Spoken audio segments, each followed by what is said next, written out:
ਵਾਹਿਗੁਰੂ ਜੀ ਕਾ ਖਾਲਸਾ ਵਾਹਿਗੁਰੂ ਜੀ ਕੀ ਫਤਿਹ।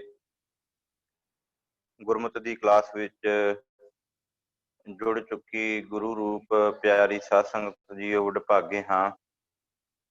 ਰੋਜ਼ਾਨਾ ਅਸੀਂ ਨਿਤਾ ਪ੍ਰਤੀ ਸ਼ਾਮ ਦੀ ਕਲਾਸ ਅੰਦਰ ਜੋ ਕਿ ਸਾਡੀਆਂ ਨਿਤਨੇਮ ਦੀਆਂ ਬਾਣੀਆਂ ਹਨ, ਉਹਨਾਂ ਵਿੱਚੋਂ ਸੁਦਾ ਸਵਈਏ 10 ਜਿਹੜੇ ਨੇ ਉਹਨਾਂ ਦੀ ਸੰਥਿਆ ਤੇ ਨਾਲ ਉਹਨਾਂ ਦੇ ਜਿਹੜੇ ਪਦ ਅਰਥ ਨੇ ਉਹ ਚੱਲ ਰਹੇ ਨੇ। ਸੋ ਬੜੇ ਹੀ ਵਡਭਾਗੇ ਹਾਂ ਆਪ ਸਭ ਸੰਗਤਾਂ ਜਿਨ੍ਹਾਂ ਨੇ ਇਸ ਕਲਾਸ ਦੇ ਵਿੱਚ ਜੁੜ ਕੇ ਤੇ ਗੁਰਬਾਣੀ ਦਾ ਲਾਹਾ ਪ੍ਰਾਪਤ ਕੀਤਾ ਹੈ। ਕੱਲ ਤੱਕ ਅਸੀਂ ਸੁਦਾ ਸਵਈਆਂ ਵਿੱਚੋਂ ਪਹਿਲੇ ਜਿਹੜੇ 4 ਸਨ ਉਹ 4 ਸਵਈਆਂ ਦੀ ਸੰਥਿਆ ਗਿਆਨੀ ਲਖਬੀਰ ਸਿੰਘ ਜੀ ਹੁਣਾਂ ਪਾਸੋਂ ਸਰਵਣ ਕੀਤੀ ਸੀ। ਬੜੇ ਹੀ ਸੁਚੱਜੇ ਢੰਗ ਦੇ ਨਾਲ ਉਹਨਾਂ ਨੇ ਆਪ ਜੀ ਨੂੰ ਉਹਨਾਂ 4 ਸਵਈਆਂ ਦੀ ਜਿਹੜੀ ਹੈ ਉਹ ਸੰਥਿਆ ਕਰਵਾਈ। ਅੱਜ ਹੁਕਮ ਹੋਇਆ ਸੀ ਦਾਸ ਨੂੰ ਕਿ ਅਗਲੇਰੇ ਜਿਹੜੇ ਨੇ ਅੱਜ ਦੀ ਕਲਾਸ ਵਿੱਚ ਸਵਈਏ ਵਿਚਾਰਨੇ ਨੇ ਉਹਨਾਂ ਦੀ ਕਲਾਸ ਜਿਹੜੀ ਲਈ ਜਾਵੇ। ਸੋ ਬੜੇ ਹੀ ਪਿਆਰ ਤੇ ਸਤਿਕਾਰ ਦੇ ਨਾਲ ਅਸੀਂ ਅੱਜ ਦੀ ਕਲਾਸ ਵਿੱਚ ਜੁੜ ਕੇ ਧੰਨ ਗੁਰੂ ਗੋਬਿੰਦ ਸਿੰਘ ਪਾਤਸ਼ਾਹ ਜੀ ਜੋ ਇਹਨਾਂ ਸਵਈਆਂ ਦੇ ਅੰਦਰ ਸਾਨੂੰ ਸਮਝਾ ਰਹੇ ਨੇ, ਤੇ ਦੂਸਰਾ ਜੋ ਇਹਨਾਂ ਦੇ ਵਿਸ਼ਰਾਮ ਨੇ ਉਹਨਾਂ ਦੇ ਉੱਤੇ ਅਸੀਂ ਕੇਂਦਰਿਤ ਹੋ ਕੇ ਤੇ ਇਹਨਾਂ ਵਿਸ਼ਰਾਮਾਂ ਨੂੰ ਤੇ ਇਹਨਾਂ ਦੀ ਜਿਹੜੀ ਇਹਨਾਂ ਦੇ ਭਾਵ ਅਰਥ ਨੇ ਉਹਨਾਂ ਨੂੰ ਸਮਝਣ ਦਾ ਯਤਨ ਕਰਨਾ ਹੈ। ਸੋ ਮੈਂ ਗਿਆਨੀ ਜੀ ਨੂੰ ਬੇਨਤੀ ਕਰਾਂਗਾ ਕਿ ਜਿਹੜੇ ਸਵਈਏ ਨੇ ਉਹ ਸਕਰੀਨ ਦੇ ਉੱਤੇ ਲਿਆਂਦਾ ਜਾਵੇ। ਅੱਜ ਜਿਹੜਾ ਸਵਈਆ ਹੈ ਉਹ 5ਵਾਂ ਸਵਈਆ ਸੁੱਧ ਸਿਪਾਹ ਵਾਲਾ। ਸੋ ਤੁਹਾਡੀ ਸਕਰੀਨ ਦੇ ਉੱਤੇ ਸਾਹਮਣੇ ਆ ਜਾਵੇਗਾ। ਅਸੀਂ ਸਭ ਤੋਂ ਪਹਿਲਾਂ ਇਹਦਾ ਮੂਲ ਪਾਠ ਕਰਾਂਗੇ। ਬੜੇ ਹੀ ਪਿਆਰ ਤੇ ਸਤਿਕਾਰ ਨਾਲ ਸਰਵਣ ਕਰਨਾ ਜੀ। ਸਤਿਗੁਰੂ ਜੀ ਬਖਸ਼ਿਸ਼ ਕਰਦੇ ਹਨ। ਸੁੱਧ ਸਿਪਾਹ ਦੁਰੰਤ ਦੁਬਾਹਾ ਸੋ, ਸਾਜ ਸੁਨਾਹਾ ਦੁਰਜਾਨ ਦਲੈਂਗੇ, ਭਾਰੀ ਗੁਮਾਨ ਭਰੇ ਮਨ ਮੈਂ, ਕਰ ਪਰਬਤ ਪੰਖ ਹਲੇ ਨਾ ਹਲੈਂਗੇ, ਤੋਰ ਅਰੀਨ ਮਰੋਰ ਮਵਾਸਨ, ਮਾਤੇ ਮਤੰਗਨ ਮਾਨ ਮਲੈਂਗੇ, ਸ੍ਰੀਪਤ ਸ੍ਰੀ ਭਗਵਾਨ ਕਿਰਪਾ ਬਿਨ, ਤਿਆਗ ਜਹਾਨ ਨਿਦਾਨ ਚਲੈਂਗੇ। ਸਤਿਗੁਰੂ ਜੀ ਇਸ ਸਵਈ ਅੰਦਰ ਬਖਸ਼ਿਸ਼ ਕਰਦੇ ਹਨ। ਸਭ ਤੋਂ ਪਹਿਲਾਂ ਅਸੀਂ ਵਿਚਾਰ ਲਈਏ ਕਿ ਇਹਨਾਂ ਦੇ ਵਿਸ਼ਰਾਮ, ਕਿਉਂਕਿ ਕਈ ਵਾਰ ਅਸੀਂ ਗਲਤ ਵਿਸ਼ਰਾਮ ਦੇ ਦਈਏ ਤੇ ਅਰਥਾਂ ਦੇ ਅਨਰਥ ਹੋ ਜਾਂਦੇ ਨੇ। ਸਤਿਗੁਰੂ ਜੀ ਬਖਸ਼ਿਸ਼ ਕਰਦੇ ਨੇ, ਸੁੱਧ ਸਿਪਾਹ ਦੁਰੰਤ ਦੁਬਾਹ। ਕਈਆਂ ਨੇ ਵਿਸ਼ਰਾਮ ਇੱਥੇ ਲਾਇਆ ਹੈ ਤੇ ਪ੍ਰੋਫੈਸਰ ਸਾਹਿਬ ਸਿੰਘ ਹੋਣਾ ਨੇ ਸੱਸੇ ਨੂੰ ਔਂਕੜ ਜਿਹੜਾ ਸੋ ਸ਼ਬਦ ਆਇਆ ਨਾ ਇੱਥੇ ਵਿਸ਼ਰਾਮ ਲਾਇਆ। ਪਰ ਅਸੀਂ ਭਾਵ ਅਰਥ ਵੀ ਸਮਝਣੇ ਨੇ। ਸਤਿਗੁਰੂ ਜੀ ਨੇ ਜਿਹੜੇ ਭਾਵ ਅਰਥ ਦੱਸੇ ਨੇ ਉਹਨਾਂ ਦੇ ਨਾਲ ਵੀ ਵਿਚਾਰ ਕਰਨੀ ਹੈ। ਅਸੀਂ ਇਹਨਾਂ ਦੋਵਾਂ ਜਗ੍ਹਾ ਤੇ ਵਿਸ਼ਰਾਮ ਲਾ ਸਕਦੇ ਹਾਂ ਕਿਉਂਕਿ ਵੱਖ-ਵੱਖ ਵਿਦਵਾਨਾਂ ਦੀ ਇਹ ਵਿਚਾਰ ਹੈ। ਸਤਿਗੁਰੂ ਜੀ ਬਖਸ਼ਿਸ਼ ਕਰਦੇ ਨੇ, ਸੁੱਧ ਸਿਪਾਹ ਦੁਰੰਤ ਦੁਬਾਹ। ਇੱਥੇ ਅਸੀਂ ਵਿਸ਼ਰਾਮ ਵੀ ਲਾ ਸਕਦੇ ਹਾਂ ਤੇ ਅੱਜ ਅਸੀਂ ਇੱਥੇ ਹੀ ਵਿਸ਼ਰਾਮ ਲਾ ਕੇ ਜਿਹੜੀ ਵਿਚਾਰ ਕਰਾਂਗੇ। ਸੋ ਸਾਜ ਸੁਨਾਹਾ ਦੁਰਜਾਨ ਦਲੈਂਗੇ। ਦੂਸਰੀ ਪੰਕਤੀ ਦੇ ਵਿੱਚ ਜਿਹੜਾ ਵਿਸ਼ਰਾਮ ਹੈ ਉਹ ਮੈਂ ਦੇ ਉੱਤੇ ਹੈ। ਭਾਰੀ ਗੁਮਾਨ ਭਰੇ ਮਨ ਮੈਂ, ਕਰ ਪਰਬਤ ਪੰਖ ਹਲੇ ਨਾ ਹਲੈਂਗੇ। ਵੇਖੋ ਜਿਹੜੇ ਅਖੀਰ ਉੱਤੇ ਸ਼ਬਦ ਆ ਰਹੇ ਹਨ, ਦੱਦਾ ਲੱਲੇ ਨੂੰ ਦਲਾਈਆਂ ਉੱਤੇ ਬਿੰਦੀ ਤੇ ਗੱਗੇ ਨੂੰ ਲਾਂ। ਇੱਥੇ ਇਹ ਸ਼ਬਦ ਹਾਹਾ ਲੱਲੇ ਨੂੰ ਦਲਾਈਆਂ ਉੱਤੇ ਬਿੰਦੀ ਤੇ ਗੱਗੇ ਨੂੰ ਲਾਂ।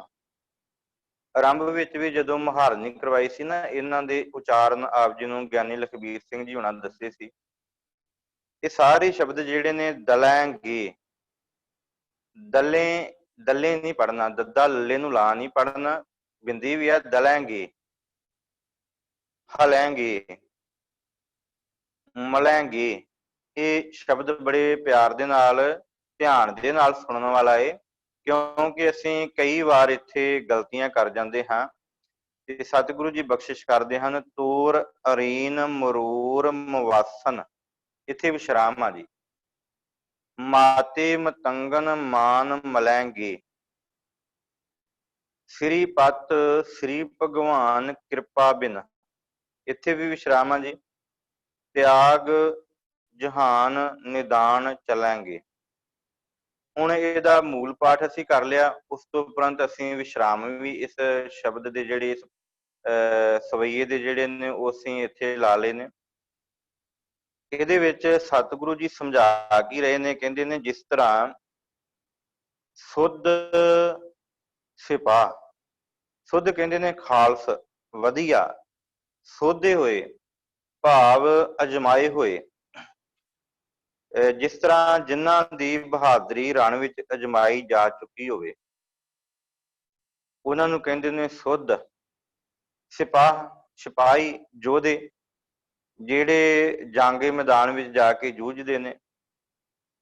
ਸਤਿਗੁਰੂ ਜੀ ਅੱਗੇ ਬਖਸ਼ਿਸ਼ ਕਰਦੇ ਨੇ ਦੁਰੰਤ, ਦੁਰ ਪਲੱਸ ਅੰਤ ਭਾਵ ਅਜਿੱਤ, ਭਾਵ ਜਿਨ੍ਹਾਂ ਨੂੰ ਜਿੱਤਿਆ ਨਹੀਂ ਜਾ ਸਕਦਾ। ਦੁਬਾਹ, ਜਿਨ੍ਹਾਂ ਦੀ ਝਾਲ ਝੱਲੀ ਨਾ ਜਾ ਸਕੇ। ਅੱਗੇ ਸਤਿਗੁਰੂ ਜੀ ਸਾਜ ਸੁਨਾਹਾ ਦੁਰਜਾਨ ਦਲਾਂਗੇ, ਸਾਜ ਦਾ ਭਾਵ ਅਰਥ ਹੈ ਸਜਾ ਕੇ, ਪਹਿਨ ਕੇ। ਜਦੋਂ ਮੈਦਾਨੇ ਜੰਗ ਵਿੱਚ ਪੁਰਾਣੇ ਸਮੇਂ ਵਿੱਚ ਫੌਜੀ ਸਿਪਾਹੀ ਬਹਾਦਰ ਲੜਨ ਵਾਸਤੇ ਜਾਂਦਾ ਸੀ ਨਾ, ਉਹ ਆਪਣੇ ਤਨ ਉੱਤੇ ਇੱਕ ਖਾਸ ਤਰੀਕੇ ਦੀ ਲੋਹੇ ਦੀ ਪੁਸ਼ਾਕ ਪਹਿਨਦਾ ਹੁੰਦਾ ਸੀ, ਜਿਹਨੂੰ ਸੰਜੋ ਆਖਿਆ ਜਾਂਦਾ। ਉਹ ਜਿਹੜਾ ਵਾ ਪਹਿਨ ਕੇ ਤੇ ਉਸ ਮੈਦਾਨੇ ਜੰਗ ਵਿੱਚ ਜਾ ਕੇ ਲੜਦਾ ਸੀ। ਸਤਿਗੁਰੂ ਜੀ ਬਖਸ਼ਿਸ਼ ਕਰਦੇ ਨੇ ਕਿ ਇਸ ਸੰਸਾਰ ਦੇ ਉੱਤੇ ਬਹਾਦਰ ਯੋਧੇ ਜੋ ਜਿੱਤੇ ਨਾ ਜਾ ਸਕਣ, ਜਿਨ੍ਹਾਂ ਦੀ ਝਾਲ ਨਾ ਝੱਲੀ ਜਾ ਸਕੇ, ਭਾਵ ਜਿਨ੍ਹਾਂ ਦੀ ਵਾਹੀ ਹੋਈ ਤਲਵਾਰ ਦਾ ਵਾਰ ਝੱਲਿਆ ਨਾ ਜਾ ਸਕੇ, ਜੋ ਰਣ ਭੂਮੀ ਵਿੱਚ ਸੰਜੋ ਪਹਿਨ ਕੇ ਖੰਡਾ ਖੜਕਾ ਕੇ ਤੇ ਵੈਰੀਆਂ ਦਾ ਨਾਸ ਕਰ ਦਿੰਦੇ ਹਨ।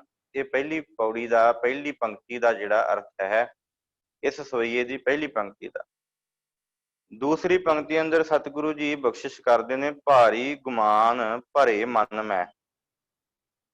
ਇਹਦਾ ਭਾਵ ਅਰਥ, ਜਿਹੜੇ ਪਦ ਅਰਥ ਨੇ, ਸਤਿਗੁਰੂ ਜੀ ਬਖਸ਼ਿਸ਼ ਕਰਦੇ ਹਨ ਕਿ ਇਸ ਸੰਸਾਰ ਦੇ ਉੱਤੇ ਜਿਹੜਾ ਮਨ ਦੇ ਵਿੱਚ ਹੰਕਾਰ ਭਰ ਕੇ ਬੈਠਾ ਨਾ,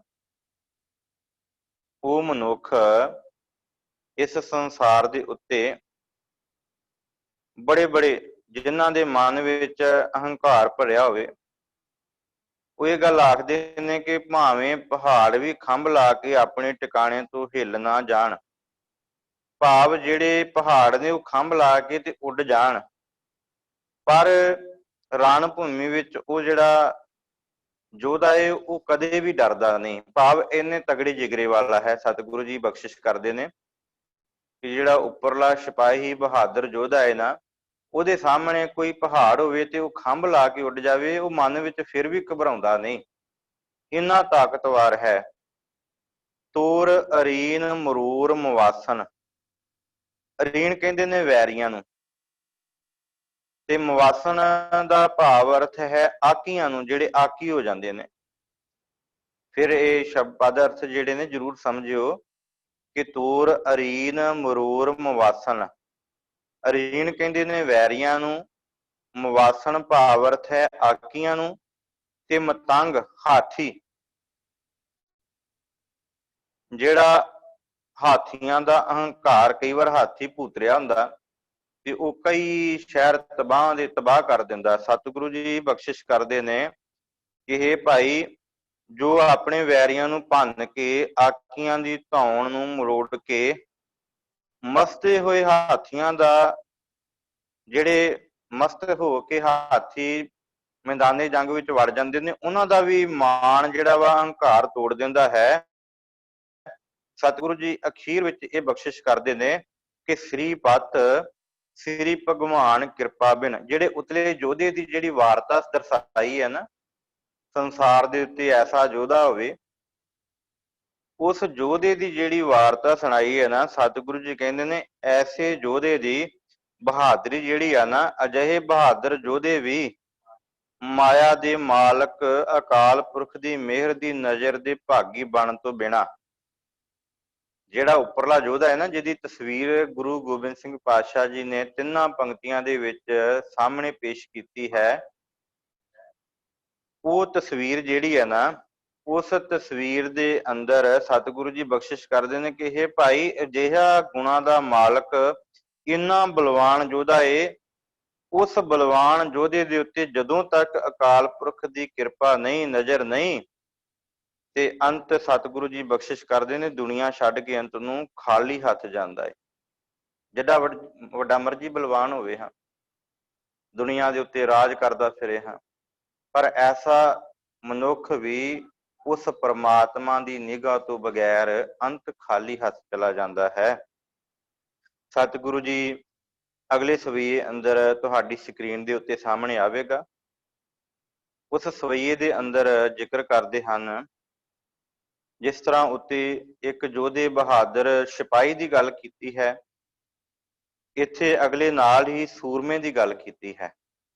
ਸਕਰੀਨ ਦੇ ਉੱਤੇ ਆ ਗਿਆ। ਫਿਰ ਅਸੀਂ ਪਹਿਲਾਂ ਇਹਦਾ ਮੂਲ ਪਾਠ ਕਰਾਂਗੇ, ਮੂਲ ਪਾਠ ਤੋਂ ਬਾਅਦ ਅਸੀਂ ਇਹਦੇ ਵਿਸ਼ਰਾਮ ਤੇ ਫਿਰ ਇਹਦੇ ਅਰਥ ਕਰਾਂਗੇ। ਸਤਿਗੁਰੂ ਜੀ ਬਖਸ਼ਿਸ਼ ਕਰਦੇ ਨੇ, ਵੀਰ ਅਪਾਰ ਬੜੇ ਬਰਿਆਰ, ਅਬਿਚਾਰਹਿ ਸਾਰ ਕੀ ਧਾਰ ਪਛਈਆ, ਤੂਰਤ ਦੇਸ ਮਲਿੰਦ ਮਵਾਸਨ, ਮਾਤੇ ਗਜਾਨ ਕੇ ਮਾਨ ਮਲਈਆ, ਗਾੜੇ ਗੜਾਨ ਕੇ ਤੋੜਨ ਹਾਰ ਸੋ, ਬਾਤਨ ਹੀ ਚੱਕ ਚਾਰ ਲਵਈਆ, ਸਾਹਿਬ ਸ੍ਰੀ ਸਭ ਕੇ ਸਿਰ ਨਾਇਕ, ਜਾਚਕ ਅਨੇਕ ਸੋ ਏਕ ਦਿਵਈਆ। ਇੱਥੇ ਗੁਰੂ ਪਾਤਸ਼ਾਹ ਜੀ ਬਖਸ਼ਿਸ਼ ਕਰਦੇ ਨੇ। ਸਭ ਤੋਂ ਪਹਿਲਾਂ ਫਿਰ ਅਸੀਂ ਵਿਸ਼ਰਾਮ ਲਾ ਲਈਏ ਕਿ ਵੀਰ ਅਪਾਰ ਬੜੇ ਬਰਿਆਰ, ਇੱਥੇ ਵਿਸ਼ਰਾਮ ਆ ਜੀ। ਵੀਰ ਅਪਾਰ ਬੜੇ ਬਰਿਆਰ, ਅੱਗੇ ਨਾਲ ਹੀ ਅਗਲੀ ਪੰਕਤੀ ਹੈ, ਅਬਿਚਾਰਹਿ ਸਾਰ ਕੀ ਧਾਰ ਪਛਈਆ। ਅਗਲੀ ਪੰਕਤੀ ਤੂਰਤ ਦੇਸ ਮਲਿੰਦ ਮਵਾਸਨ, ਇੱਥੇ ਵਿਸ਼ਰਾਮ ਆ ਜੀ। ਮਾਤੇ ਗਜਾਨ ਕੀ ਮਾਨ ਮਲਈਆ। ਤੀਸਰੀ ਪੰਕਤੀ ਹੈ ਜੀ, ਗਾੜੇ ਗੜਾਨ ਕੀ ਤੋੜਨ ਹਾਰ ਸੋ, ਇੱਥੇ ਵਿਸ਼ਰਾਮ ਆ ਜੀ। ਬਾਤਨ ਹੀ ਚੱਕ ਚਾਰ ਲਵਈਆ। ਅਖੀਰਲੀ ਪੰਕਤੀ ਹੈ, ਸਤਿਗੁਰੂ ਜੀ ਬਖਸ਼ਿਸ਼ ਕਰਦੇ ਨੇ, ਸਾਹਿਬ ਸ੍ਰੀ ਸਭ ਕੇ ਸਿਰ ਨਾਇਕ। ਕਈ ਵਾਰ ਅਸੀਂ ਸ਼ਬਦ ਪੜ੍ਹਦੇ ਹਾਂ ਸਾਹਿਬ ਸ੍ਰੀ ਸਭ ਕੋ ਸਿਰ ਨਾਇਕ, ਪਰ ਇੱਥੇ ਸ਼ਬਦ ਕੇ ਹੈ, ਜਾਚਕ ਅਨੇਕ ਸੋ ਏਕ ਦਵਈਆ। ਨਾਇਕ ਦੇ ਉੱਤੇ ਵਿਸ਼ਰਾਮ ਆ ਜੀ। ਹੁਣ ਇਹਦੇ ਭਾਵ ਅਰਥ ਜਿਹੜੇ ਨੇ, ਸਭ ਤੋਂ ਪਹਿਲਾਂ ਪਦ ਅਰਥ ਕਰੀਏ, ਕਿਉਂਕਿ ਕਈ ਵਾਰ ਸਾਨੂੰ ਸਮਝ ਨਹੀਂ ਲੱਗਦੀ। ਵੀਰ, ਕਈ ਵਾਰ ਅਸੀਂ ਸਰਵਣ ਕੀਤਾ ਹੋਵੇਗਾ, ਸੂਰਮੇ, ਯੋਧੇ, ਅਪਾਰ, ਬੇਅੰਤ, ਜਿਨ੍ਹਾਂ ਦਾ ਅੰਤ ਕੋਈ ਨਹੀਂ। ਬਰਿਆਰ, ਬਲ ਪਲੱਸ ਅਲ ਹੀ ਹੈ, ਭਾਵ ਜਿਨ੍ਹਾਂ ਦਾ ਬਲ ਮਿਣਿਆ ਨਾ ਜਾਵੇ, ਬਲ ਵਾਲੇ, ਬਲਵਾਨ, ਤਾਕਤਵਾਰ। ਅਬਿਚਾਰਹਿ, ਭਾਵ ਵਿਚਾਰਨ ਤੋਂ ਬਿਨਾਂ, ਬੇਪਰਵਾਹੀ ਨਾਲ। ਅੱਗੇ ਨਾਲ ਹੀ ਸ਼ਬਦ ਆਇਆ ਸਾਰ, ਭਾਵ ਲੋਹਾ, ਲੋਹੇ ਦੇ ਸ਼ਸਤਰ। ਪਛਈਆ, ਖਾਣ ਵਾਲੇ, ਸਹਿਣ ਵਾਲੇ। ਵੇਖੋ ਕਮਾਲ ਕਰ ਦਿੱਤੀ ਪਾਤਸ਼ਾਹ ਜੀ ਨੇ। ਸਤਿਗੁਰੂ ਜੀ ਬਖਸ਼ਿਸ਼ ਕਰਦੇ ਨੇ ਕਿ ਬੜੇ ਬਲ ਵਾਲੇ ਵੱਡੇ ਸੂਰਮੇ, ਜੋ ਬੇਪਰਵਾਹੀ ਨਾਲ ਸ਼ਸਤਰਾਂ ਦੀ ਧਾਰ, ਭਾਵ ਜਿਹੜੇ ਸ਼ਸਤਰ ਚੱਲਦੇ ਨੇ ਉਹਨਾਂ ਦੀ ਚੋਟ ਸਹਿੰਦੇ ਨੇ, ਜੋ ਕਈ ਦੇਸਾਂ ਨੂੰ ਜਿੱਤ ਲੈਂਦੇ ਨੇ, ਆਕੀਆਂ ਨੂੰ ਲਿਫਾ ਲੈਣ ਤੇ ਮਸਤੇ ਹੋਏ ਹਾਥੀਆਂ ਦਾ ਮਾਣ ਤੋੜ ਦਿੰਦੇ ਨੇ। ਐਸੇ ਸਤਿਗੁਰੂ ਦੇ ਜਿਹੜੇ ਯੋਧੇ ਨੇ, ਸਤਿਗੁਰੂ ਜੀ ਨਾਲ ਹੀ ਅਗਲੀ ਪੰਕਤੀ ਵਿੱਚ ਬਖਸ਼ਿਸ਼ ਕਰਦੇ ਨੇ, ਤੂਰਤ ਦੇਸ ਮਲਿੰਦ ਮਵਾਸਨ। ਤੂਰਤ ਤੋਂ ਭਾਵ ਅਰਥ ਹੈ ਜਿੱਤਣ ਵਾਲੇ। ਮਿਲਿੰਦ ਦਾ ਭਾਵ ਅਰਥ ਹੈ ਮਲਣ ਵਾਲੇ।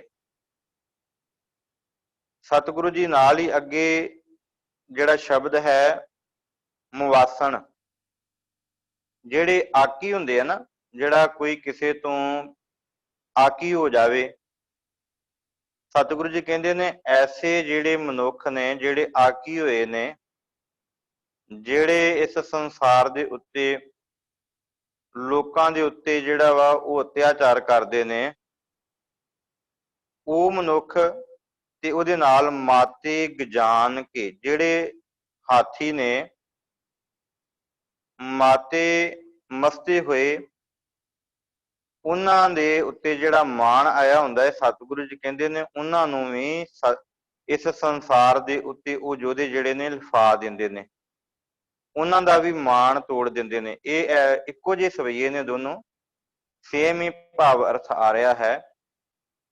ਗਾੜੇ ਗੜਾਣ ਕੇ ਤੋੜਨ ਹਾਰਸੋ, ਗਾੜੇ ਤਗੜੇ, ਗੜ ਕਿਲਾ ਭਾਵ ਜਿਹੜੇ ਵੱਡੇ ਕਿਲੇ ਨੇ, ਬਾਤਣ ਹੀ ਜਿਹੜੇ ਗੱਲਾਂ ਨਾਲ ਹੀ, ਚਾਰ ਚੱਕ, ਚਾਰੇ ਚੱਕ, ਸਾਰੀ ਧਰਤੀ, ਲਵਈਆ ਮੱਲ ਲੈਣ ਵਾਲੇ ਭਾਵ ਸਾਰੀ ਧਰਤੀ ਤੇ ਕਬਜ਼ਾ ਕਰ ਲੈਣਾ, ਜਿਨ੍ਹਾਂ ਲਈ ਕੋਈ ਵੱਡੀ ਗੱਲ ਨਾ ਹੋਵੇ, ਜਿਹੜੇ ਮਨ ਦੇ ਵਿੱਚ ਇਹ ਧਾਰ ਲੈਣ ਕਿ ਅਸੀਂ ਸਾਰੀ ਧਰਤੀ ਤੇ ਕਬਜ਼ਾ ਕਰ ਲੈਣਾ, ਤੇ ਕਰ ਵੀ ਲੈਂਦੇ ਨੇ।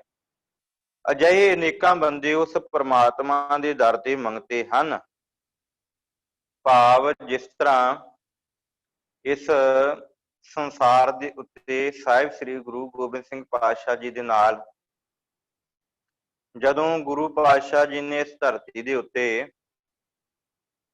ਪੰਜਾਂ ਪਿਆਰਿਆਂ ਦੀ ਸਥਾਪਨਾ ਕੀਤੀ, ਖਾਲਸਾ ਪੰਥ ਸਜਾਇਆ, ਤੇ ਬੜੇ ਵੈਰੀ ਬਣੇ ਗੁਰੂ ਘਰ ਦੇ। ਉਹਨਾਂ ਵਿੱਚੋਂ ਸਭ ਤੋਂ ਤਗੜਾ ਵੈਰੀ ਸੀ ਔਰੰਗਜ਼ੇਬ, ਜਿਹਨੇ ਸਾਰੀ ਧਰਤੀ ਨੂੰ ਇਸਲਾਮਿਕ ਬਣਾਉਣ ਦਾ ਜਿਹੜਾ ਮਨਸਾਧਾਰੀ ਸੀ ਕਿ ਮੈਂ ਸਾਰੀ ਧਰਤੀ ਇਸਲਾਮ ਜਿਹੜੀ ਆ ਉਹ ਇਸਲਾਮ ਦੇ ਵਿੱਚ ਲੈ ਆਉਣੀ ਹੈ।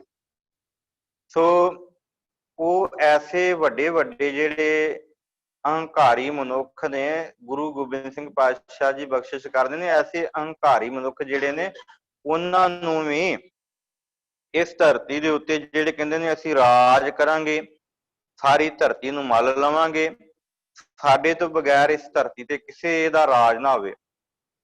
ਇਹ ਹੁਣ ਦਾ ਸਮਾਂ ਲੰਘ ਚੁੱਕਾ ਸਮਾਂ, ਤੇ ਆਉਣ ਵਾਲੇ ਸਮੇਂ ਵਿੱਚ ਅਨੇਕਾਂ ਐਸੇ ਮਨੁੱਖ ਆਉਣਗੇ ਜਿਹੜੇ ਇਹ ਆਪਣੇ ਮਨ ਵਿੱਚ ਧਾਰਨਗੇ ਕਿ ਇਸ ਧਰਤੀ ਤੇ ਕੇਵਲ ਮੇਰਾ ਰਾਜ ਹੋਵੇ, ਮੇਰਾ ਪ੍ਰਤਾਪ ਹੋਵੇ।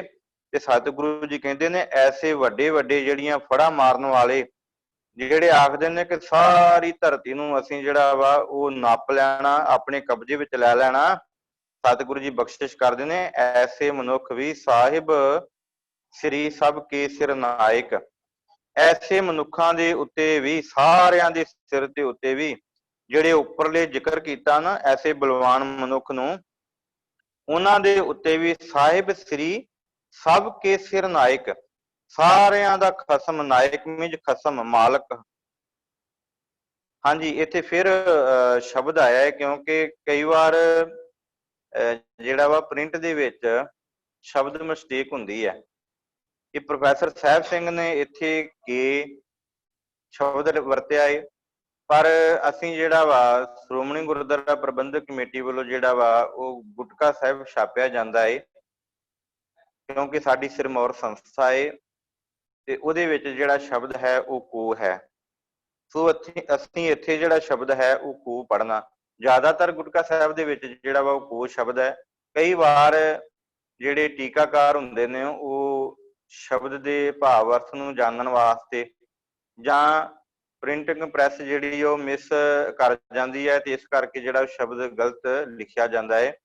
ਸੋ ਇਸ ਕਰਕੇ ਅਸੀਂ ਇੱਥੇ ਸ਼ਬਦ ਜਿਹੜਾ ਸਾਹਿਬ ਸ੍ਰੀ ਸਭ ਕੋ ਸਿਰ ਨਾਇਕ, ਜਿਹੜਾ ਸਾਰੀ ਧਰਤੀ ਦਾ ਮਾਲਕ ਹੈ, ਉਹ ਇੱਕ ਪਰਮਾਤਮਾ ਹੀ ਜਿਹੜਾ ਸਾਰੀ ਧਰਤੀ ਦਾ ਮਾਲਕ ਹੈ, ਸਾਰਿਆਂ ਦੇ ਸਿਰ ਦਾ ਮਾਲਕ ਹੈ, ਖਸਮ ਹੈ, ਉਹ ਪਰਮਾਤਮਾ ਹੀ ਦੇਣ ਵਾਲਾ ਹੈ। ਇਸ ਲਈ ਸਤਿਗੁਰੂ ਜੀ ਬਖਸ਼ਿਸ਼ ਕਰਦੇ ਨੇ ਕਿ ਜਾਚਕ ਅਨੇਕ, ਮੰਗਣ ਵਾਲੇ ਅਨੇਕ ਨੇ। ਸਾਡੇ ਵਰਗੇ ਰੋਜ਼ਾਨਾ ਮੰਗਦੇ ਨੇ, ਸਵੇਰੇ ਸ਼ਾਮ ਮੰਗਦੇ ਨੇ, ਪਾਤਸ਼ਾਹ ਸਾਨੂੰ ਆਹ ਵਸਤ ਦੇ ਦੇ, ਪਾਤਸ਼ਾਹ ਸਾਨੂੰ ਉਹ ਵਸਤ ਦੇ ਦੇ। ਤੇ ਸਤਿਗੁਰੂ ਜੀ ਦੇ ਅੱਗੇ ਅਸੀਂ ਜਿਹੜੀ ਆ ਕਾਰ ਭੇਟਾ ਵੀ ਰੱਖਦੇ ਆ। ਤੇ ਫਿਰ ਸਤਿਗੁਰੂ ਜੀ ਬਖਸ਼ਿਸ਼ ਕਰਦੇ ਨੇ, ਦੇ ਦੇ ਮੰਗੈ ਸਹਿਸਾ ਗੁਣਾ। 10 ਰੁਪਈਏ ਮੱਥਾ ਟੇਕ ਕੇ ਤੇ ਹਜ਼ਾਰਾਂ ਰੁਪਈਆਂ ਦੀਆਂ ਜਿਹੜੀਆਂ ਅਸੀਂ ਗੱਲਾਂ ਕਰਦੇ ਆ, ਗੁਰੂ ਦੇ ਨਾਲ ਵਪਾਰ ਕਰਦੇ ਆ, ਵਪਾਰ ਹੀ ਆ ਨਾ। ਜਦੋਂ ਰੋਜ਼ਾਨਾ ਅਸੀਂ ਆਣ ਕੇ ਅਰਦਾਸ ਕਰਦੇ ਆ ਤੇ ਅਰਦਾਸ ਕਰਨ ਤੋਂ ਬਾਅਦ ਜਿਹੜਾ ਵਾ ਗੁਰੂ ਅੱਗੇ ਇਹੀ ਫਰਿਆਦ ਕਰਦੇ ਆ, ਪਾਤਸ਼ਾਹ ਸਾਨੂੰ ਆਹ ਵਸਤ ਦੇ ਦੇ, ਸਾਡੇ ਕੋਲ ਗੱਡੀ ਹੈ ਨਹੀਂ, ਸਾਡੇ ਕੋਲ ਕਾਰ ਹੈ ਨਹੀਂ, ਸਾਡੇ ਕੋਲ ਆਹ ਵਸਤ ਹੈ ਨਹੀਂ। ਇਹ ਸਾਰਾ ਕੁਝ ਜਿਹੜਾ ਵਾ ਉਹ ਅਸੀਂ ਮੰਗਦੇ ਆ। ਤੇ ਸਤਿਗੁਰੂ ਜੀ ਬਖਸ਼ਿਸ਼ ਕਰਦੇ ਨੇ ਕਿ ਅਨੇਕਾਂ ਹੀ ਇਸ ਧਰਤੀ ਦੇ ਉੱਤੇ ਮੰਗਣ ਵਾਲੇ ਨੇ, ਜਿਹੜੇ ਮੰਗਤੇ ਨੇ, ਜਿਹੜੇ ਮੰਗਦੇ ਨੇ। ਸੋ ਏਕ ਦਵਈਆ, ਤੇ ਦੇਣ ਵਾਲਾ ਕੇਵਲ ਇੱਕ ਹੈ। ਏਕੋ ਹੈ ਭਾਈ, ਏਕੋ ਹੈ। ਉਹ ਪ੍ਰਮਾਤਮਾ ਇੱਕੋ ਹੀ ਹੈ। ਸਤਿਗੁਰੂ ਜੀ ਬਖਸ਼ਿਸ਼ ਕਰਦੇ ਨੇ ਕਿ ਇਸ ਧਰਤੀ ਦੇ ਉੱਤੇ ਦੱਦਾ ਦਾਤਾ ਏਕ ਹੈ, ਸਭ ਕੋ ਦੇਵਨਹਾਰ। ਜਪਜੀ ਸਾਹਿਬ ਚ ਵੀ ਅਸੀਂ ਪੜ੍ਹਦੇ ਹਾਂ। ਜਦੋਂ ਅਸੀਂ ਜਪਜੀ ਸਾਹਿਬ ਪੜ੍ਹਦੇ ਹਾਂ ਨਾ, ਤੇ ਉੱਥੇ ਵੀ ਅਸੀਂ ਸ਼ਬਦ ਪੜ੍ਹਦੇ ਹਾਂ ਕਿ ਸਾਡੇ ਜਿਹੜੇ ਵੱਡੇ ਵਡੇਰੇ ਨੇ, ਉਹ ਦਿੰਦਾ ਦੇ ਲੈਂਦੇ ਥੱਕ ਪਾਹੇ। ਅਨੇਕਾਂ ਜਿਹੜੇ ਨੇ ਸਾਡੇ ਕੋਲੋਂ ਮੰਗਦੇ ਨੇ, ਭਾਵ ਉਸ ਪ੍ਰਮਾਤਮਾ ਦੇ ਕੋਲੋਂ ਮੰਗਦੇ ਨੇ ਅਨੇਕਾਂ। ਸਾਡੇ ਵੱਡੇ ਵਡੇਰੇ ਆਏ, ਉਹਨਾਂ ਨੇ ਵੀ ਮੰਗਿਆ। ਹੁਣ ਸਾਡੇ ਅੱਗੇ ਸਾਡਾ ਜੀਵਨ ਆਇਆ, ਅਸੀਂ ਵੀ ਮੰਗਦੇ ਹਾਂ ਕਿ ਪ੍ਰਮਾਤਮਾ ਸਾਨੂੰ ਆਹ ਵਸਤ ਦੇ ਦੇ। ਤੇ ਆਉਣ ਵਾਲੇ ਸਮੇਂ 'ਚ ਸਾਡੇ ਬੱਚੇ ਵੀ ਇਹੀ ਅਰਦਾਸ ਕਰਦੇ ਨੇ। ਤੇ ਸਤਿਗੁਰੂ ਜੀ ਬਖਸ਼ਿਸ਼ ਕਰਦੇ ਨੇ ਕਿ ਜੇ ਮੰਗਣਾ ਹੀ ਹੈ ਨਾ, ਵੇਖੋ ਜਦੋਂ ਅਸੀਂ ਕਿਸੇ ਵੱਡੇ ਪੁਰਸ਼ ਦੇ ਨਾਲ, ਕਿਸੇ ਨਾਮਵਰ ਦੇ ਨਾਲ ਸੱਜਣਤਾ ਹੀ ਪਾਉਂਦੇ ਹਾਂ, ਤੇ ਅਸੀਂ ਕਹਿ ਦਿੰਦੇ ਹਾਂ ਨਾ ਕਿ ਇਹਦੇ ਕੋਲ ਮੰਗਣਾ ਕੀ, ਇਹਦੇ ਨਾਲ ਜਾਰੀ ਪਾ ਲਈਏ, ਇਹਦੇ ਨਾਲ ਸੱਜਣਤਾ ਹੀ ਬਣਾ ਲਈਏ। ਕਈ ਵਾਰ ਵੱਡੇ ਲੋਕ ਇੱਕ ਦੂਜੇ ਨਾਲ ਰਿਸ਼ਤੇਦਾਰੀ ਬਣਾ ਲੈਂਦੇ ਨੇ। ਸਤਿਗੁਰੂ ਜੀ ਕਹਿੰਦੇ ਨੇ ਕਿ ਜੇ ਤੁਸੀਂ ਪ੍ਰਮਾਤਮਾ ਦੇ ਕੋਲੋਂ ਜਾ ਕੇ ਤੇ ਅੱਜ ਕਾਰ ਮੰਗੀ ਹੈ, ਕੱਲ ਨੂੰ ਕੋਠੀ ਮੰਗੀ ਹੈ, ਧੀਆਂ ਪੁੱਤਰ ਮੰਗੇ ਨੇ, ਇੱਕ ਵਾਰੀ ਪ੍ਰਮਾਤਮਾ ਹੀ ਮੰਗ ਲਓ। ਹਾਂ, ਮੰਗੋ ਮੰਗਣ ਨਿੱਕਾ, ਹਰ ਜਸ ਗੁਰ ਤੇ ਮੰਗਣਾ, ਉਹਦੀ ਵਡਿਆਈ ਮੰਗ ਲਓ। ਇਸ ਕਰਕੇ ਉਹ ਪ੍ਰਮਾਤਮਾ ਜਿਹੜਾ ਵਾ ਉਹਨੂੰ ਹੀ ਮੰਗ ਲਓ। ਪ੍ਰਮਾਤਮਾ ਉਹ ਸਭ ਤੋਂ ਸ੍ਰੇਸ਼ਟ ਹੈ। ਤੇ ਜਦੋਂ ਸਾਡਾ ਉਹ ਮਿੱਤਰ ਬਣ ਜਾਵੇਗਾ ਤੇ ਫਿਰ ਸਾਡੇ ਕੋਲ ਕਿਸੇ ਪ੍ਰਕਾਰ ਦੀ ਕਮੀ ਨਹੀਂ। ਇਸ ਧਰਤੀ ਦੇ ਉੱਤੇ ਐਸੀ ਕੋਈ ਕਮੀ ਨਹੀਂ ਰਹੇਗੀ ਕਿ ਜਿਸ ਦੇ ਨਾਲ ਜਿਹੜਾ ਵਾ ਅਸੀਂ ਬਾਰ-ਬਾਰ ਗੁਰੂ ਦੇ ਕੋਲੋਂ ਮੰਗਾਂਗੇ। ਫਿਰ ਤੇ ਜੋ ਪ੍ਰਮਾਤਮਾ ਨੇ ਦਿੱਤਾ ਉਹਦੇ ਹੁਕਮ ਦੇ ਵਿੱਚ, ਹੁਕਮ ਰਜਾਈ ਚੱਲਣਾ ਨਾਨਕ ਲਿਖਿਆ ਨਾਲ, ਫਿਰ ਉਹਦੇ ਹੁਕਮ ਤੇ ਰਜਾ ਦੇ ਵਿੱਚ ਤੁਰਨ ਦੀ ਜਾਚ ਆ ਜਾਵੇਗੀ। ਸੋ ਅਗਲਾ ਨਾਲ ਹੀ ਸਵਈਆ ਜਿਹੜਾ ਵਾ, ਅੱਛਾ 3 ਹੋ ਗਏ, ਨਹੀਂ 2 ਹੋਏ, ਹਾਂਜੀ ਮਾਫ ਕਰਨਾ, 2 ਸਵਈਏ ਹੋਏ। ਇੱਕ ਤੀਸਰਾ ਸਵਈਆ ਕਰਕੇ ਫਿਰ ਅਸੀਂ ਗਿਆਨੀ ਪਰਮਜੀਤ ਸਿੰਘ ਜੀ ਹੋਣਾ ਦੇ ਕੋਲੋਂ ਇੱਕ ਇਹਨਾਂ ਸਵਈਆਂ ਦੇ ਪ੍ਰਥਾਈ ਛੋਟੀ ਜਿਹੀ ਸਾਖੀ ਜਿਹੜੀ ਉਹ ਜ਼ਰੂਰ ਸਰਵਣ ਕਰਾਂਗੇ। ਸਤਿਗੁਰੂ ਜੀ 7ਵੇਂ ਸਵਈਏ ਦੇ ਅੰਦਰ ਬਖਸ਼ਿਸ਼ ਕਰਦੇ ਨੇ, ਦਾਨਵ ਦੇਵ ਫਨਿੰਦ ਨਿਸਾਚਰ। ਦਾਨਵ ਕਹਿੰਦੇ ਨੇ ਰਾਖਸ਼ ਨੂੰ, ਦੈਂਤਾਂ ਨੂੰ, ਤੇ ਫਨਿੰਦ ਜਿਹੜਾ ਸ਼ੇਸ਼ਨਾਗ ਅਸੀਂ ਮੰਗਦੇ ਹਾਂ। ਮੈਂ ਜ਼ਿਆਦਾ ਲੰਮਾ ਨਾ ਇਹਦੀ ਵਿਚਾਰ ਕਰਾਂ। ਜਿਹੜਾ ਅਸੀਂ ਫਨਿੰਦ ਫਨ ਵਾਲਾ, ਭਾਵ ਸ਼ੇਸ਼ਨਾਗ, ਸਿੱਧਾ ਹੀ ਮੈਂ ਇਹਦੀ ਅਰਥ ਕਰਾਂਗਾ। ਜਿਹੜੇ ਸ਼ੇਸ਼ਨਾਗ ਰਾਖਸ਼, ਤੇ ਇਹਦੇ ਨਾਲ ਹੀ ਅੱਗੇ ਸਤਿਗੁਰੂ ਜੀ ਨੇ ਸਾਚਰ, ਭਾਵ ਦਿਨ ਤੇ ਰਾਤ। ਇੱਥੇ ਇਹ ਵੀ ਅਰਥ ਆਉਂਦੇ ਨੇ ਕਿ ਰਾਤ ਨੂੰ ਤੁਰਨ ਵਾਲੇ ਜਿਹੜੇ ਭੂਤ ਪ੍ਰੇਤ ਨੇ। ਨਿਸਾਚਰ, ਨਿਸਾ ਮੀਨਜ ਰਾਤ, ਚਰ ਭਾਵ ਜਿਹੜੇ ਚੱਲਣ ਵਾਲੇ, ਰਾਤ ਨੂੰ ਚੱਲਣ ਵਾਲੇ ਭੂਤ। ਤੇ ਅੱਗੇ ਨਾਲ ਹੀ ਸ਼ਬਦ ਹੈ ਭੂਤ ਭਵਿੱਖ ਭਵਾਨ ਜਪਾਂਗੇ। ਮੈਂ ਇੱਥੇ ਮੂਲ ਪਾਠ ਤਾਂ ਨਹੀਂ ਕੀਤਾ, ਸਮਾਂ ਥੋੜਾ ਜ਼ਿਆਦਾ ਹੋ ਗਿਆ, ਇਸ ਕਰਕੇ ਮੈਂ ਨਾਲ ਨਾਲ ਅਰਥ ਕਰ ਰਿਹਾ। ਭੂਤ ਜਿਹੜਾ ਲੰਘ ਚੁੱਕਾ ਸਮਾਂ ਹੈ, ਭਵਿੱਖ ਜਿਹੜਾ ਆਉਣ ਵਾਲਾ ਸਮਾਂ ਹੈ, ਭਵਾਨ ਜਿਹੜਾ ਚੱਲ ਰਿਹਾ ਸਮਾਂ ਹੈ। ਸਤਿਗੁਰੂ ਜੀ ਬਖਸ਼ਿਸ਼ ਕਰਦੇ ਨੇ ਕਿ ਇਸ ਧਰਤੀ ਦੇ ਉੱਤੇ ਜੋ ਪ੍ਰਮਾਤਮਾ ਜਲ ਦੇ ਤੇ ਧਰਤੀ, ਭਾਵ ਸਾਰੀ ਸ੍ਰਿਸ਼ਟੀ ਦੇ ਸਾਰੇ ਜੀਵਾਂ ਨੂੰ ਪਲੋ ਪਲੀ ਵਿੱਚ ਬਣਾਉਣ ਦੀ ਸਮਰੱਥਾ ਰੱਖਦਾ ਹੈ, ਉਸ ਨੂੰ ਜੋ ਜੀਵ ਪਿੱਛੇ ਜਪਦੇ ਰਹੇ ਹਨ, ਹੁਣ ਜਪਦੇ ਹਨ ਤੇ ਗਾਂ ਨੂੰ ਵੀ ਜਪਣਗੇ। ਭਾਵ ਚਾਹੇ ਉਹ ਦੈਂਤ ਹਨ, ਚਾਹੇ ਉਹ ਦੇਵਤੇ ਹਨ, ਚਾਹੇ ਸ਼ੇਸ਼ਨਾਗ ਹਨ, ਚਾਹੇ ਉਹ ਭੂਤ ਪ੍ਰੇਤ ਹਨ, ਇਹ ਸਾਰੇ ਇਸ ਸਵਈ ਦਾ ਜਿਹੜਾ ਵਾ ਉਹ ਭਾਵ ਅਰਥ ਹੈ ਕਿ ਫਿਰ ਮੈਂ ਪਹਿਲੀ ਪੰਕਤੀ ਪੜਾਂਗਾ। ਦਾਨਵ ਦੇਵ ਫਨਿੰਦ ਨਿਸਾਚਰ, ਇੱਥੇ ਵਿਸ਼ਰਾਮ ਹੈ ਤੇ ਭੂਤ ਭਵਿੱਖ ਭਵਾਨ ਜਪੈਂਗੇ। ਜਿਹੜੇ ਦਾਨਵ ਨੇ, ਰਾਕਸ਼ ਨੇ, ਜਿਹੜੇ ਦੇਵਤੇ ਨੇ, ਜਿਹੜੇ ਸ਼ੇਸ਼ਨਾਗ ਨੇ, ਜਿਹੜੇ ਰਾਤ ਨੂੰ ਤੁਰਨ ਵਾਲੇ ਭੂਤ ਪ੍ਰੇਤ ਨੇ, ਇਹ ਸਾਰੇ ਲੰਘ ਚੁੱਕੇ ਸਮੇਂ ਵਿੱਚ, ਆਉਣ ਵਾਲੇ ਸਮੇਂ ਵਿੱਚ ਤੇ ਚੱਲ ਰਹੇ ਸਮੇਂ ਵਿੱਚ ਸਾਰੇ ਉਹਨੂੰ ਜਪਦੇ ਨੇ। ਕਿਉਂਕਿ ਜੀਵ ਜਿਤੇ ਜਲ ਮੈਂ ਥਲ ਮੈਂ, ਜਿੰਨੇ ਵੀ ਜੀਵ ਨੇ ਪਾਣੀ ਵਿੱਚ ਨੇ, ਜਲ ਵਿੱਚ, ਥਲ ਧਰਤੀ ਦੇ ਉੱਤੇ ਨੇ। ਪਲ ਹੀ ਪਲ ਮੈਂ ਸਭ ਥਾਪ ਥਪੈਂਗੇ, ਭਾਵ ਇਸ ਸੰਸਾਰ ਦੇ ਉੱਤੇ ਪਲ ਹੀ ਪਲ ਮੈਂ, ਪਲੋ ਪਲੀ ਉਹ ਪ੍ਰਮਾਤਮਾ ਜਿਹੜਾ ਵਾ ਹਰ ਸਮੇਂ ਦੇ ਵਿੱਚ ਇਸ ਧਰਤੀ ਦੇ ਉੱਤੇ ਉਹਨਾਂ ਸਭਨਾਂ ਦੇ ਕੰਮਾਂ ਦੇ ਤੇਜ ਦੀ, ਪ੍ਰਤਾਪ ਦੀ, ਜਿਨ੍ਹਾਂ ਦੀ ਧੁਨੀ ਵੱਜਦੀ ਹੈ, ਉਹਨਾਂ ਦੇ ਪਿਛਲੇ ਕੀਤੇ ਹੋਏ ਕਰਮਾਂ ਅਨੁਸਾਰ ਢੇਰਾਂ ਦੇ ਢੇਰ ਨਾਸ ਕਰ ਦਿੰਦਾ ਹੈ। ਪੁਨ ਪ੍ਰਤਾਪਨ ਬਾੜ ਜੈਤ ਧੁਨ। ਜਿਹੜੇ ਸਤਿਗੁਰੂ ਜੀ ਇਸ ਪੰਕਤੀ ਦੇ ਉੱਤੇ ਬਖਸ਼ਿਸ਼ ਕਰਦੇ ਨੇ ਕਿ ਪੁੰਨ ਭਲੇ ਕੰਮ, ਪ੍ਰਤਾਪ ਤੇਜ ਤੇ ਜੈਤ ਧੁਨ, ਜੈ ਜੈਕਾਰ ਦੀ ਆਵਾਜ਼।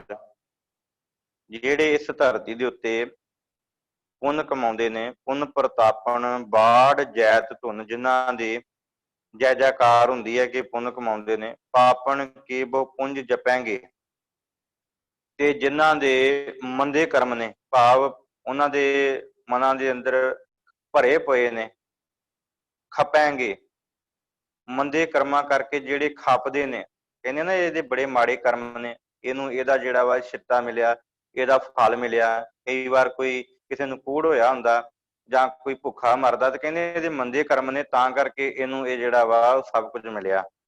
ਤੇ ਸਤਿਗੁਰੂ ਜੀ ਅਖੀਰਲੀ ਪੰਕਤੀ ਵਿੱਚ ਬਖਸ਼ਿਸ਼ ਕਰਦੇ ਨੇ, ਸਾਧ ਸਮੂਹ ਪ੍ਰਸੰਨ ਫਿਰੈ ਜਗ। ਇਸ ਧਰਤੀ ਦੇ ਉੱਤੇ ਪ੍ਰਮਾਤਮਾ ਦੀ ਭਗਤੀ ਕਰਨ ਵਾਲੇ ਜਿਹੜੇ ਮਨੁੱਖ ਨੇ, ਪਹਿਲਾਂ ਪਾਪੀਆਂ ਦੀ ਗੱਲ ਕੀਤੀ ਹੈ, ਜਿਹੜੇ ਮੰਦ ਕਰਮੀ ਨੇ, ਮੰਦ ਕਰਮ ਕਮਾਉਂਦੇ ਨੇ, ਤੇ ਦੂਸਰੀ ਅਖੀਰ ਉੱਤੇ ਗੱਲ ਕੀਤੀ ਹੈ ਕਿ ਇੱਕ ਉਹ ਵੀ ਨੇ ਜਿਹੜੇ ਪ੍ਰਮਾਤਮਾ ਦੀ ਬੰਦਗੀ ਕਰਦੇ ਨੇ, ਪ੍ਰਮਾਤਮਾ ਦੀ ਭਗਤੀ ਕਰਦੇ ਨੇ।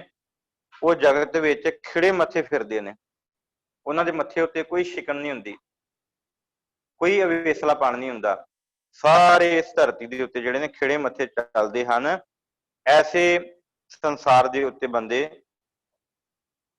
ਜਿਹੜੇ ਵਿਕਾਰੀ ਬੰਦੇ ਨੇ ਨਾ, ਐਸੇ ਭਲੇ ਪੁਰਸ਼ਾਂ ਨੂੰ ਵੇਖ ਕੇ ਹੌਲੇ ਪੈ ਜਾਂਦੇ ਨੇ, ਭਾਵ ਉਹਨਾਂ ਦਾ ਜਿਹੜਾ ਚਿਹਰਾ ਹੈ ਉਹ ਫਿੱਕਾ ਪੈ ਜਾਂਦਾ। ਜਦੋਂ ਸਾਹਮਣੇ ਭਗਤੀ ਵਾਲਾ ਬੰਦਾ ਵੇਖ ਲੈਂਦੇ ਨੇ ਨਾ, ਕਈ ਵਾਰ ਅਸੀਂ ਕਿਸੇ ਪੁੱਜੇ ਹੋਏ ਸਾਧ ਦੇ ਕੋਲੋਂ ਜਾ ਕੇ ਬੈਠ ਜਾਈਏ ਨਾ, ਤੇ ਸਾਡੇ ਸਾਰੇ ਜਿਹੜੇ ਮੰਦ ਕਰਮ ਨੇ ਸਾਡੇ ਮਨ ਵਿੱਚ ਘੁੰਮਦੇ ਨੇ ਕਿ ਅਸੀਂ ਆਹ ਮੰਦ ਕਰਮ ਕੀਤੇ ਨੇ।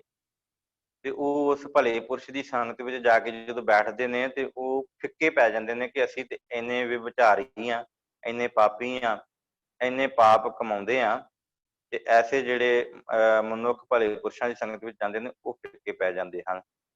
ਸੋ ਮੈਂ ਜ਼ਿਆਦਾ ਸਮਾਂ ਨਾ ਲਵਾਂ। ਸਤਿਗੁਰੂ ਜੀ ਰਹਿਮਤ ਕਰਨ ਕੱਲ ਦੇ 3 ਸਵਈਏ ਨੇ ਜਿਹੜੇ ਉਹ ਅਗਲੇ ਕੱਲ ਨੂੰ ਵਿਚਾਰਾਂਗੇ। ਇਹ 3 ਸਵਈਏ ਨੇ ਜਿਨ੍ਹਾਂ ਦੇ ਵਿੱਚ ਸਤਿਗੁਰੂ ਜੀ ਨੇ ਬਖਸ਼ਿਸ਼ ਕੀਤੀ ਹੈ ਤੇ ਅਸੀਂ ਸਰਵਣ ਕੀਤਾ ਹੈ।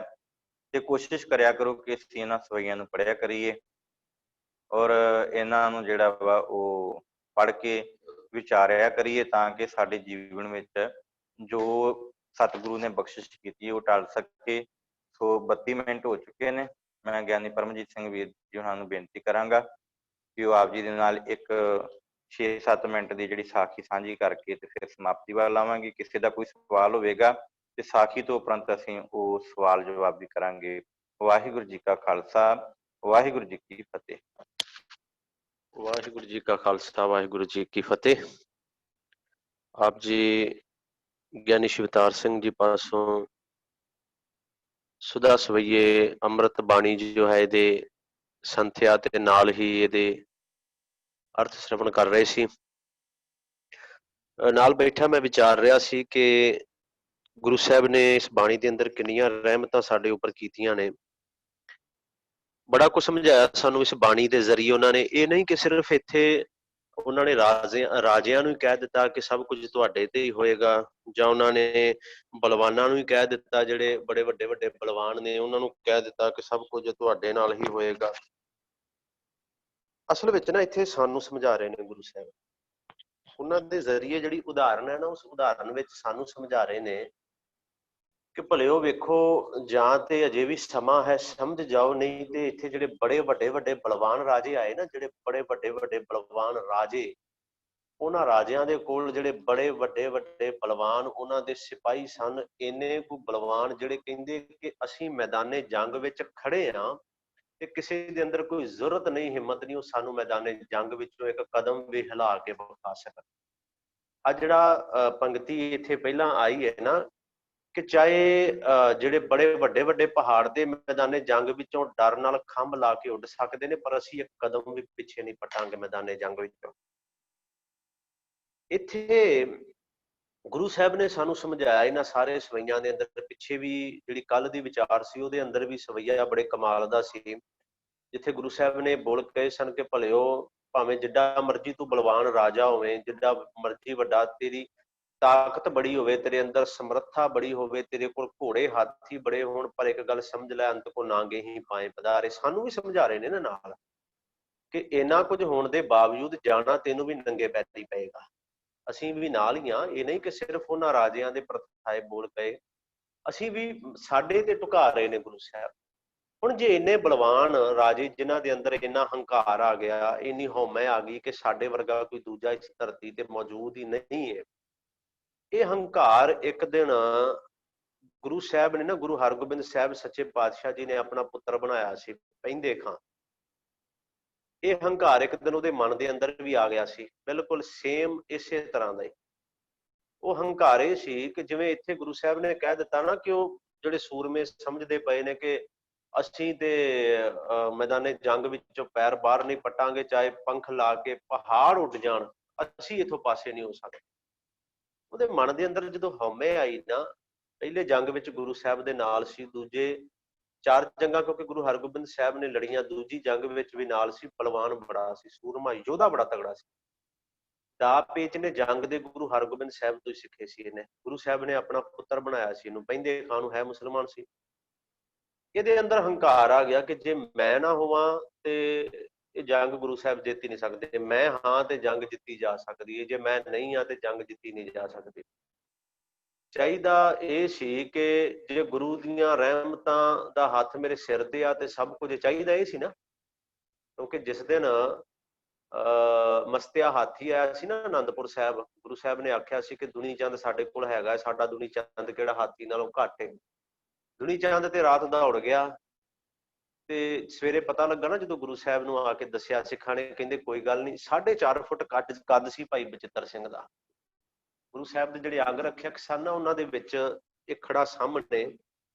ਅਸਲ ਵਿੱਚ ਗੁਰੂ ਸਾਹਿਬ ਇਹ ਦੱਸਣਾ ਚਾਹ ਰਹੇ ਸੀ ਕਿ ਕੋਈ ਨਹੀਂ, ਜੇ ਦੁਨੀ ਚੰਦ ਬੜਾ ਬਲਵਾਨ, ਪਸੰਦ ਸੀ ਦੁਨੀ ਚੰਦ ਅੰਮ੍ਰਿਤਸਰ ਸਾਹਿਬ ਦਾ, ਲਾਂਗਰੀ ਵੀ ਸੀ, ਇਹ ਬੜਾ ਬਲਵਾਨ, ਸਿਹਤ ਦਾ ਬੜਾ ਭਾਰਾ ਦੁਨੀ ਚੰਦ ਦੌੜ ਗਿਆ, ਤੇ ਜੇ ਗੁਰੂ ਰਹਿਮਤ ਕਰਦਾ ਹੈ ਨਾ ਤੇ ਉਹ 4.5 ਫੁੱਟ ਵਾਲੇ ਤੋਂ ਵੀ ਜੰਗ ਜਿਤਾ ਲੈਂਦਾ ਹੈ।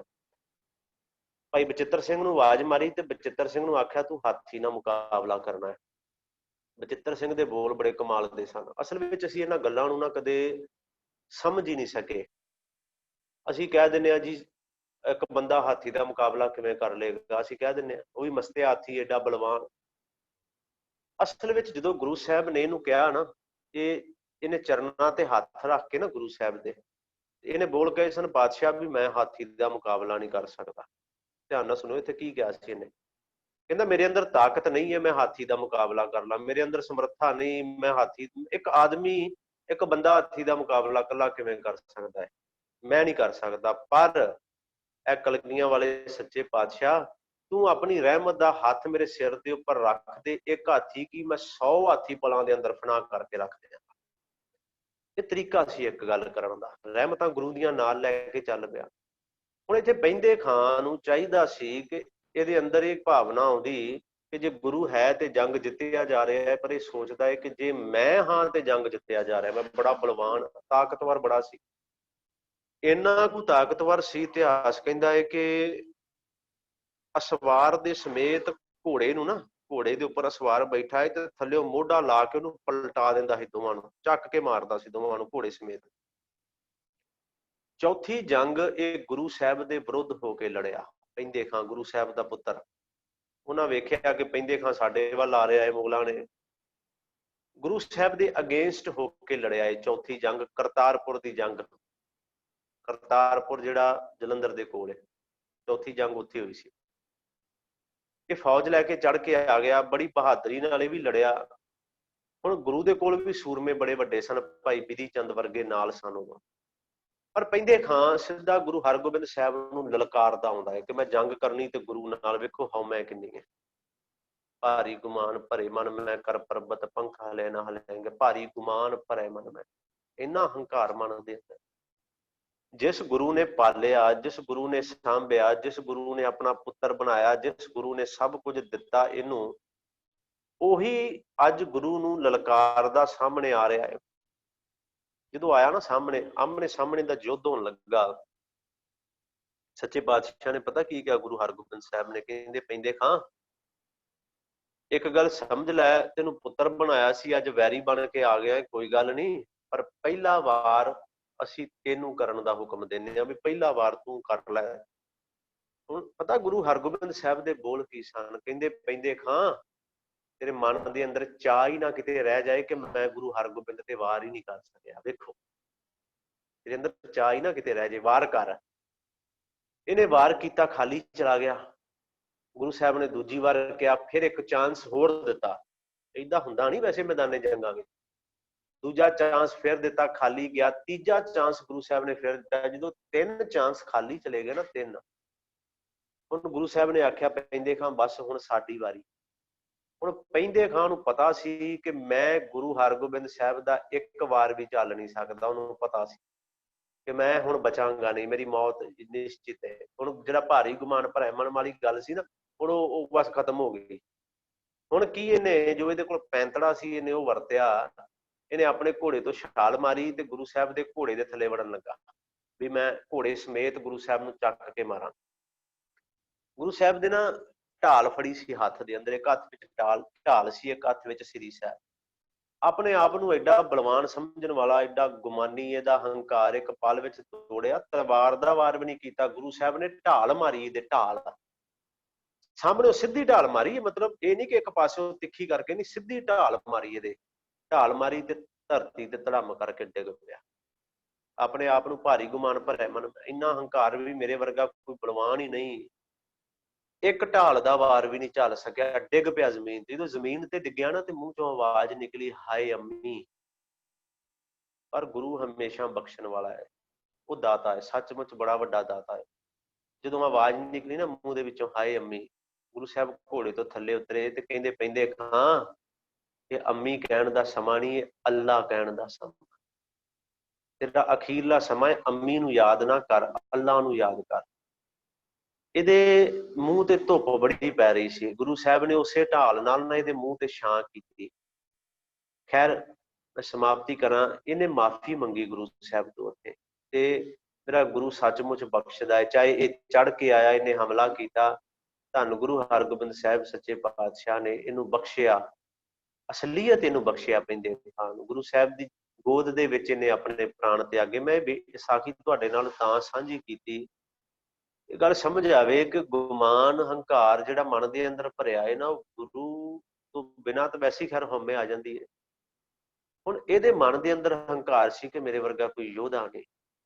ਉਧਰ ਬਚਿੱਤਰ ਸਿੰਘ ਉਹਦੇ ਵਰਗਾ ਕੋਈ ਯੋਧਾ ਨਹੀਂ ਹੈ, ਪਰ ਉਹ ਹੱਥ ਜੋੜ ਕੇ ਕਹਿ ਰਿਹਾ, ਸੱਚੇ ਪਾਤਸ਼ਾਹ ਵੀ ਤੁਹਾਡੀਆਂ ਰਹਿਮਤਾਂ ਤੋਂ ਬਿਨਾਂ ਮੈਂ ਕੁਝ ਵੀ ਨਹੀਂ ਹਾਂ। ਵੇਖੋ ਕਿੱਡੇ ਕਮਾਲ ਦੀ ਗੱਲ, ਫਰਕ ਹੈ ਨਾ ਇਹਨਾਂ ਦੋਨਾਂ ਚੀਜ਼ਾਂ ਦੇ ਅੰਦਰ। ਸੋ ਇਹ ਜਿਹੜੇ ਸਵਈਏ ਨੇ ਨਾ, ਇਹਨਾਂ ਦੇ ਅੰਦਰ ਰਹਿਮਤਾਂ ਬੜੀਆਂ ਨੇ। ਤੇ ਮੈਂ ਬੇਨਤੀ ਕਰਦਿਆਂ ਇੱਕ ਵਾਰ ਫਿਰ ਕਿ 1 ਤਰੀਕ ਤੋਂ ਨਾ ਜੋ ਬੜੌਦੇ ਦਾ ਨਿਊ ਗੁਰਦੁਆਰਾ ਗੁਰੂ ਨਾਨਕ ਦਰਬਾਰ, ਗੁਰੂ ਨਾਨਕ ਨਗਰ, ਪੰਜਾਬੀ ਕਲੋਨੀ ਵਾਲਾ, ਉੱਥੇ ਅਸੀਂ 1 ਤਰੀਕ ਤੋਂ ਸਵੇਰੇ 6:30 ਤੋਂ 7 ਕਥਾ ਦੀ ਆਰੰਭਤਾ ਕਰਨ ਜਾ ਰਹੇ ਹਾਂ। ਤੇ ਪਹਿਲਾਂ 10 ਦਿਨ 10 ਸਵਈਆਂ ਦੀ ਵਿਚਾਰ, ਉਸ ਤੋਂ ਬਾਅਦ ਫਿਰ ਆਸਾ ਜੀ ਦੀ ਵਾਰ ਦੀ ਕਥਾ ਜਿਹੜੀ ਉਹ 6:30 ਤੋਂ 7 ਕੀਤੀ ਜਾਏਗੀ। ਤੇ ਕੋਸ਼ਿਸ਼ ਕਰਾਂਗੇ ਕਿਉਂਕਿ ਇਤਿਹਾਸ ਜਿਹੜਾ ਇਹ ਬੜਾ ਕਮਾਲ ਦਾ ਹੈ, ਹੋਰ ਸਾਖੀਆਂ ਇਤਿਹਾਸ ਵੀ ਨਾਲ ਲਾ ਕੇ ਸੁਣਾਵਾਂਗੇ ਆਪ ਜੀ। ਸੋ ਇਹ ਜਿਹੜੇ ਸਵਈਏ ਨੇ ਸਤਿਗੁਰੂ ਰਹਿਮਤ ਕਰਨ, ਇਹ ਬਾਣੀਆਂ ਮਹਿੰਗੀਆਂ ਨੇ ਤੇ ਇਹਨਾਂ ਦੀ ਵਿਚਾਰ ਵੀ ਗੁਰੂ ਸਾਹਿਬ ਆਪ ਹੀ ਕਰਵਾ ਲੈਣ।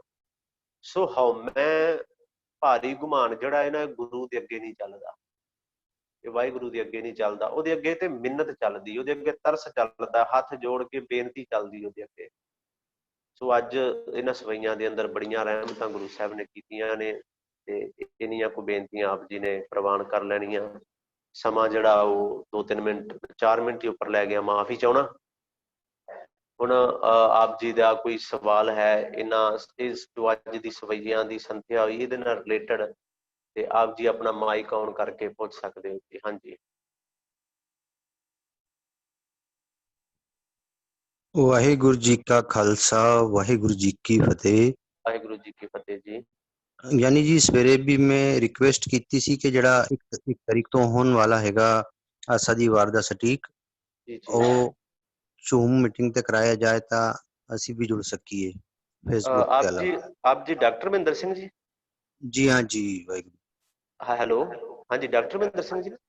ਹਾਂਜੀ ਵਾਹਿਗੁਰੂ ਜੀ। ਹਾਂਜੀ, ਮੈਂ ਪਰਮਜੀਤ ਸਿੰਘ, ਆਪਣੀ ਉਸ ਦਿਨ ਵੀ ਗੱਲ ਹੋਈ ਸੀ। ਹਾਂਜੀ ਹਾਂਜੀ, ਮੈਨੂੰ ਪਤਾ, ਮੈਂ ਆਪ ਜੀ ਦੀ ਮੀਟਿੰਗ ਪੂਰੀ ਅਟੈਂਡ ਕੀਤੀ ਹਾਲੇ, ਸ਼ੁਰੂ ਤੋਂ ਸੁਣਿਆ। ਐਕਚੁਅਲੀ ਨਾ ਕੋਸ਼ਿਸ਼ ਅਸੀਂ ਕਰ ਰਹੇ ਹਾਂ ਜ਼ੂਮ ਐਪ ਤੇ ਉਹਨੂੰ ਲਾਈਵ ਕਰਨ ਲਈ। ਹਾਂਜੀ ਨਾ ਉੱਥੇ ਬ੍ਰੌਡਬੈਂਡ ਨਹੀਂ ਹੈ ਵਾਹਿਗੁਰੂ। ਤੇ ਅਸੀਂ ਕੋਸ਼ਿਸ਼ ਕਰਦੇ ਹਾਂ ਜਿਸ ਤਰ੍ਹਾਂ ਵੀ ਹੋ ਸਕਿਆ ਉਹਨੇ ਦਿਨਾਂ ਵਿੱਚ, ਨਹੀਂ ਤੇ ਮਤਲਬ 1-2 ਦਿਨ ਦੀ ਕਥਾ ਤੋਂ ਬਾਅਦ ਉਹਨੂੰ ਜ਼ਰੂਰ ਕੋਸ਼ਿਸ਼ ਕਰਾਂਗੇ ਲਾਈਵ ਕਰਨ ਦੀ ਜ਼ੂਮ ਐਪ ਤੇ। ਬਹੁਤ ਮਿਹਰਬਾਨੀ ਹੋਵੇਗੀ ਜੀ।